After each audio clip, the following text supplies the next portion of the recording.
दिन भर की ताजा अपडेट्स के साथ स्वागत है आप सभी का SCCN न्यूज के इस बुलेटिन में। आइए सबसे पहले नजर डालते हैं आज की सुर्खियों पर। पोटका में पत्थर खनन के खिलाफ लोगों ने निकाली आक्रोश रैली। ग्रामीणों पर हमला करने वाले व्यक्ति को पुलिस करे गिरफ्तार। साक्षी में पुरानी करीम टॉकीज के पास टाटा स्टील अतिक्रमण अभियान में 40 साल पुरानी दुकान को किया गया ध्वस्त। बिरसा युवा मंच द्वारा एक अनोखी पहल करते हुए सेंचुरियन ब्लड डोनर्स को किया गया सम्मानित।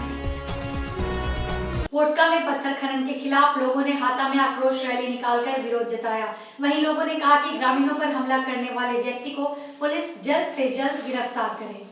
स्थानीय लोगों ने कहा कि भूमाफिया और पत्थर खनन के खिलाफ ग्रामीणों की आक्रोश रैली है। पोटका के कई इलाकों में अवैध खनन भी किया जा रहा है, जिसका ग्रामीण विरोध कर रहे हैं। यह आक्रोश आंदोलन हमेशा चलता रहेगा। देखिए, जन आक्रोश जो रैली और सभा है, ये देखिए, भारतीय संविधान को जानते हैं कि नहीं लोग? भारतीय संविधान में ग्राम सभा का विशेष अधिकार है, स्पेशल एक्ट है। संविधान में अमेंडमेंट किया गया है, संशोधन करके आया है और इस कानून में ग्राम सभा सर्वोपरि है। ग्राम सभा को अधिकार दिया है कि बिना अनुमति से या खनन नहीं कर सकता, लेकिन फर्जी रूप से, गलत रूप से यहाँ के हमारे भले वाले आदिवासियों को बहला फुसला के और शराब पिला के घर घर में जाके साइन करा के एक कोशिश किया है।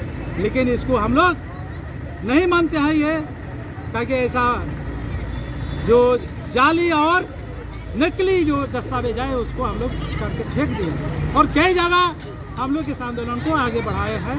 और इसलिए आज ये जो आदिवासियों को हमला हुआ है, ये लोग को मालूम है कि इसे अमेंडमेंट है और आदिवासियों के अत्याचार अगर होता है, कोई गाली गलौज भी करता है तो उसके ऊपर एट्रोसिटी आदिवासी उत्पीड़न का केस होता है। लेकिन ये थाना वालों को मालूम नहीं है। हम लोग यहाँ का जो पुलिस प्रशासन के अफसर है, हायर ऑफिसर, हर जगह कंप्लेन किया है, लेकिन आज तक गिरफ्तारी नहीं हुआ है।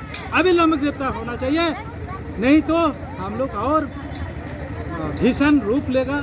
भू माफिया और खनन माफिया जो सुजीत कुमार मंडल है, उसका भाई है सोमेन मंडल है, चित्तदास है और चित्तदास के साथ समेत और भी कई लोग जुड़ा हुआ है। हमारे आदिवासियों को भूला फसला के, शराब पिला के हमारे जो आदरणीय और सम्मानित जो साथी है, फोर्स से रिटायर करने वाला जो आदमी है, जयपाल सरदार के ऊपर में जो हमला हुआ है, उसको अविलंब उस केस को लागू होना चाहिए और जितना भी ऊपर केस किया है उसका एट्रोसिटी एक्ट के तहत गिरफ्तार होना चाहिए। साक्षी पुराना करीम टॉकीज के पास से टाटा स्टील ने अतिक्रमण हटाओ अभियान चलाया। इस अभियान में पुरानी दुकानों को तोड़ दिया गया।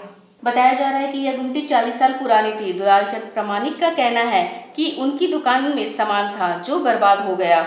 इनको लोगों ने फोन करके बताया कि उनकी गुमटी को तोड़ दिया गया है। उनका कहना था कि गुमटी तोड़ने से पहले किसी तरह की कोई सूचना नहीं दी गई। उन्होंने कहा कि दुकान तोड़ने से पहले किसी तरह की नोटिस उन्हें नहीं दी गई है। वो हम घर में था, हमारा बुखार था, टाइफाइड मलेरिया था, हॉस्पिटल भर्ती था। आपको फोन किया था आपका दुकान तोड़ेगा, इसलिए हम तोड़ के आया सर। जैसे आया तब तक दुकान टूट गई। देखिए साहब बोला थोड़ा खाली जगह वहाँ बना लीजिए, देखिए कैसे जबरदस्त करेगा, कहाँ हमको दुकान देगा साहब। बिरसा युवा मंच झारखंड द्वारा एक अनोखी पहल करते हुए सेंचुरियन ब्लड डोनर्स को सम्मानित किया गया। बुधवार को आयोजित सम्मान समारोह में रक्तदाताओं को सम्मानित किया गया। इस कार्यक्रम का आयोजन सर्किट हाउस एरिया के गोल्डन सेंट बैंक्वेट हॉल में किया गया। इसके लिए ऐसे लोगों को चिन्हित किया गया जिन्होंने 100 से अधिक बार रक्तदान कर लोगों के लिए जीवन रक्षक की भूमिका निभाई है। सम्मान समारोह में मुख्य अतिथि के रूप में जमशेदपुर के वरीय आरक्षी अधीक्षक किशोर कौशल शामिल हुए। इस दौरान उन्होंने जीवन रक्षकों को अंग वस्त्र एवं प्रशस्ति पत्र देकर सम्मानित किया। इस मौके पर एसएसपी ने बिरसा युवा मंच द्वारा आयोजित कार्यक्रम की सराहना करते हुए कहा कि केवल ग्रामीण ही नहीं, शहरी लोगों के बीच भी भ्रम है कि रक्तदान करने से कमजोरी हो जाती है। इस प्रकार के आयोजन से लोगों के बीच जागरूकता आएगी। वही संस्थापक सह अध्यक्ष राजीव रंजन सिंह ने कहा कि जमशेदपुर झारखंड का इकलौता शहर है जहां के लोग रक्तदान को उत्सव के रूप में मनाते हैं। उन्होंने कहा कि 100 से अधिक बार रक्तदान करने वाले जीवन रक्षकों को सम्मानित करते हुए बिरसा युवा मंच को गौरव की अनुभूति हो रही है। एक्चुअली आज बिरसा युवा मंच के द्वारा वैसे जमशेदपुर के वैसे ब्लड वॉरियर जिन्होंने अपने जीवन में 100 बार से अधिक ब्लड डोनेट कर चुके हैं, उनको जीवन रक्षक के रूप में सम्मानित करने का आज कार्यक्रम किया गया, जिसमें मुख्य अतिथि के रूप में एसएसपी आए और लगभग 13 वैसे व्यक्ति यहाँ चिन्हित हुए जिन्होंने 100 से अधिक बार ब्लड दिए हैं। इस कार्यक्रम का मुख्य उद्देश्य है कि ऐसे लोगों को सम्मान दिया जाए और साथ ही साथ जो युवा पीढ़ी है उनके बीच में एक मैसेज दिया जाए कि ब्लड डोनेशन कितना आवश्यक है इस सोसाइटी के लिए, समाज के लिए, और रक्तदान से बड़ा दान कोई नहीं हो सकता है, इसीलिए इसको महादान कहा गया है। इसी उपलक्ष्य में ये कार्यक्रम ग्रामीण क्षेत्रों में, सुदूर क्षेत्रों में ये अभी भी एक तरीके से स्थिति है बहुत लोगों के बीच कि अगर हम ब्लड डोनेट करेंगे, और केवल ग्रामीण और सुदूर क्षेत्र ही नहीं, शहरी क्षेत्र में भी देखिएगा जिन लोगों ने ब्लड डोनेट नहीं किया है उनमें बहुत लोगों में ये कन्फ्यूजन रहता है कि अगर ब्लड डोनेट करेंगे तो वीकनेस हो जाए, वहाँ से निकलते ही समय कहीं गिर तो नहीं जाएंगे, ऐसी फीलिंग लोगों के मन में रहती है। ये जो कार्यक्रम आयोजित किया गया है बिरसा युवा मंच के द्वारा, राहरगोड़ा चौक स्थित शराब की दुकान, जो कि एक कंपोजिट शराब की दुकान है, उसी दुकान में कार्यरत इंचार्ज द्वारा वर्तमान समय में मैन पावर सप्लाई करने वाले विवेल कंपनी में कार्यरत एक व्यक्ति पर डराने, धमकाने एवं उसके साथ मारपीट करने का आरोप लगाया गया है। मुकुल गुप्ता ने कंपोजिट शराब दुकान के इंचार्ज गुड्डू पर दुकान से घाटे का आरोप लगाया।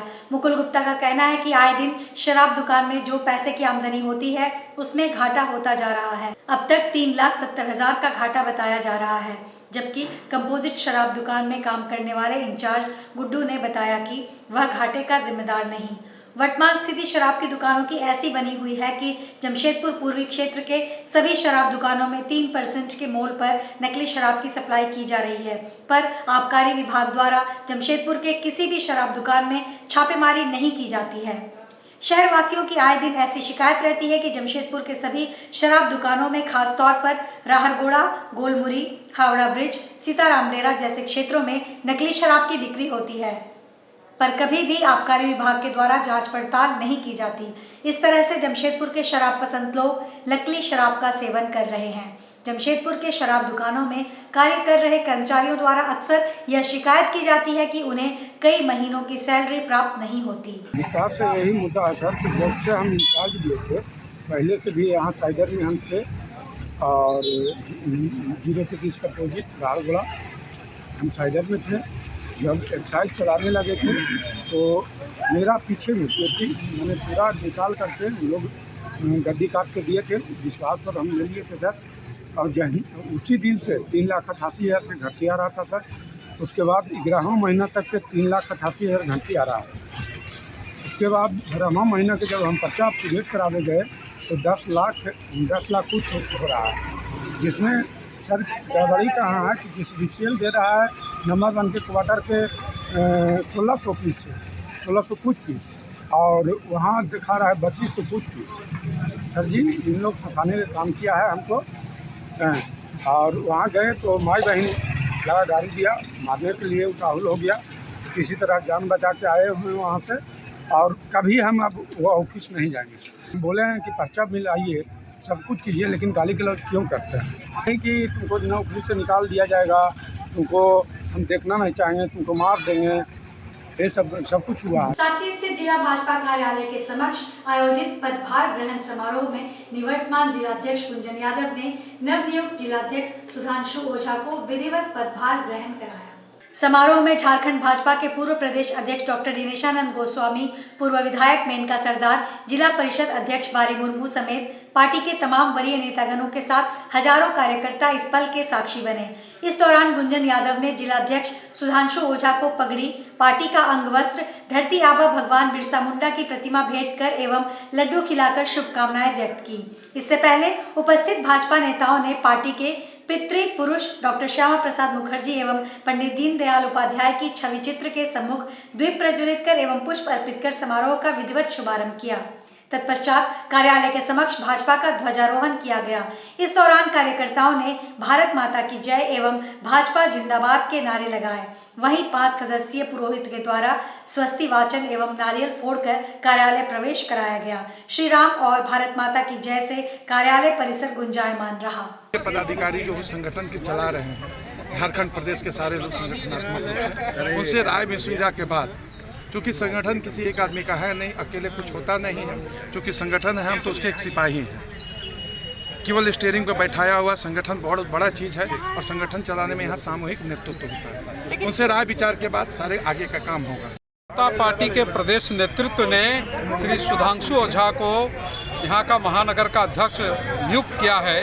आज उनके दायित्व ग्रहण समारोह में आज हम लोग उपस्थित हुए। श्री सुधांशु ओझा पार्टी के बड़े समर्पित कार्यकर्ता हैं, उन्होंने संघर्ष भी किया है और एक आइडियोलॉजी के प्रमुख व्यक्ति हैं। तो आज कार्यकर्ताओं में एक हर्ष का उल्लास का वातावरण है और सबसे बड़ी बात, भारतीय जनता पार्टी एकमात्र ऐसा दल है जो कोई कार्यकर्ता को अध्यक्ष बनाता है। दलमा गेस्ट हाउस माकुला पूजा में महिलाओं को आत्मनिर्भर बनाने के लिए वन पर्यावरण एवं जलवायु परिवर्तन विभाग इको टूरिज्म योजना अंतर्गत 3 दिवसीय अगरबत्ती निर्माण प्रशिक्षण कार्यक्रम चल रहा है। इसमें दलमा जंगल के तराई में आदिवासी आदिम जनजाति पिछड़ी जाति की लगभग सैकड़ों महिलाएं अगरबत्ती बनाने का प्रशिक्षण ले रही है। महिलाओं ने बताया कि प्रशिक्षण लेकर अपने अपने घरों पर अगरबत्ती निर्माण कर बाजारों में बेचकर परिवार का पालन पोषण करेंगी। वहीं दलमा वन क्षेत्र पदाधिकारी डॉक्टर अभिषेक कुमार ने बताया कि इको टूरिज्म योजना के तहत दलमा क्षेत्र के ग्रामीण महिलाओं को आत्मनिर्भर बनाने के लिए विभाग प्रशिक्षण दे रहा है।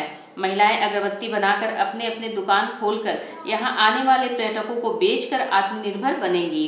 देखिए, हम लोग ना मतलब इको टूरिज्म के तहत जैसे लाइवलीहुड डेवलप करने के लिए, लोग का आजीविका के लिए कुछ ट्रेनिंग दिलवा रहे हैं, जैसे अगरबत्ती मेकिंग और भी कुछ उस तरह का ट्रेनिंग, ताकि वो लोग ना अपना आजीविका चलाने के लिए कुछ रोजगार सृजित हो सके और वो लोग बना करके दे। इस चीज़ को यहाँ जो हमारा शॉप है बाहर में, उसके थ्रू बिक्री हो पाएगी। मंदिर भी है ऊपर में, तो अगरबत्ती वगैरह का लोग परचेजिंग करते हैं तो उससे उनका रोजगार सृजन होगा।